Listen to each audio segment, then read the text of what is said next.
Magandang araw, Rain Nanayet! Balik probinsya na ulit ang aking mga biyanan. Natapos na ang kanilang bakasyon. Sa ting babalik nga sila sa probinsya ay napakalungkot.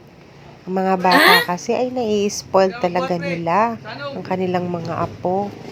Kaya naman yung bunso kong anak, si Jespot, ay talagang napakalungkot. Wala na daw magluluto sa kanya sa hating gabi. 5 taon nga din kasi silang hindi nakapunta dito, mga karainanay, mula nung nag-pandemic. Ngayon nga lang sila ulit na uwi dahil namatay yung kapatid ng biyanan kong babae. Siyempre, magpapa-shoutout tayo. Nilagay ko sa busa po. Mark! Hello, nanay! Anong nanay? Tara. See you on Christmas.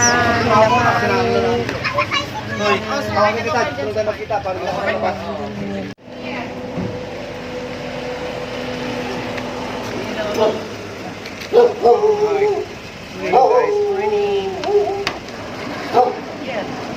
Bye, me! Punta na lang ibabang sa ato eh. Kapag ka ng Paris. Daddy.